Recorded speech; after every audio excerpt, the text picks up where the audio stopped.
Bismillahirrahmanirrahim. Assalamualaikum warahmatullahi wabarakatuh.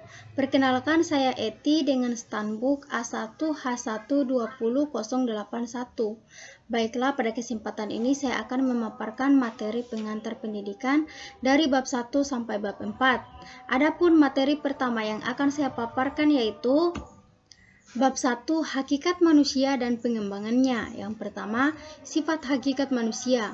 Sifat hakikat manusia adalah fitur-fitur yang berkarakteristik secara prinsipal yang membedakan manusia dengan hewan.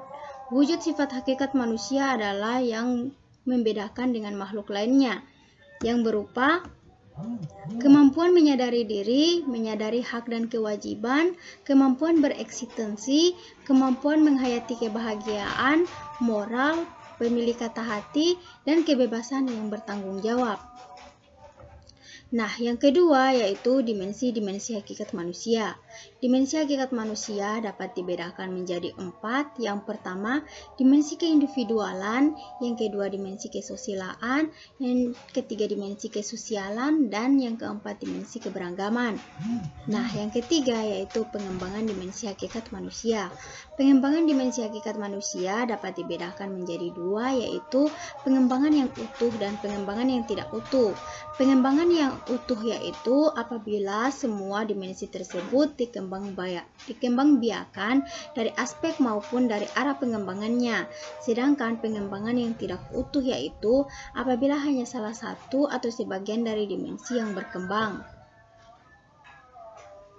Selanjutnya saya akan memaparkan materi bab 2 yaitu pengertian pendidikan dan unsur-unsur pendidikan. Yang pertama, pengertian dari pendidikan. Pendidikan adalah proses pembelajaran pengetahuan, keterampilan, serta kebiasaan yang dilakukan suatu individu dari satu generasi ke generasi lainnya. Nah, yang kedua yaitu unsur-unsur dari pendidikan. Unsur-unsur pendidikan dapat dibedakan menjadi beberapa. Yang pertama, pendidik, materi, media, tujuan, peserta didik, metode, dan evaluasi. Nah, yang ketiga, pendidikan sebagai sistem.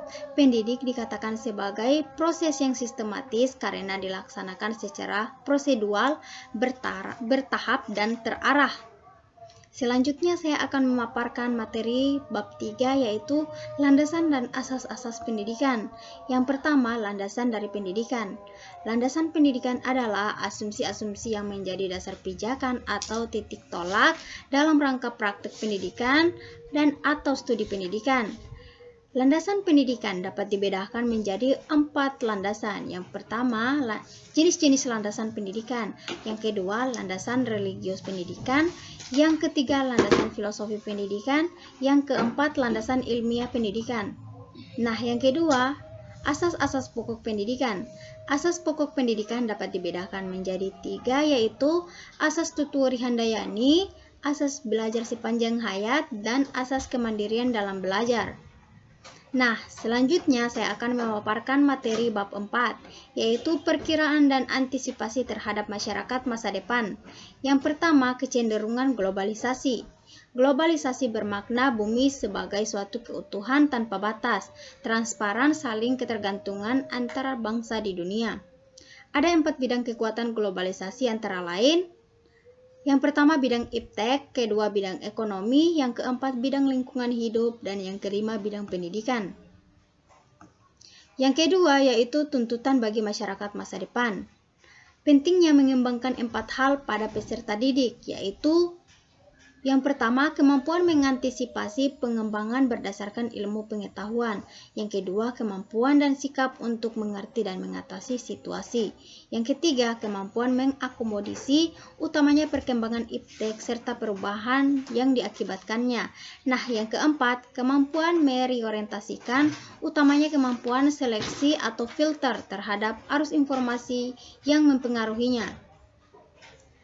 Nah, mungkin itu saja yang dapat saya paparkan di materi pengantar pendidikan. Lebih dan kurangnya mohon dimaafkan. Akhir kata, wabillahi taufik wal hidayah. Wassalamualaikum warahmatullahi wabarakatuh.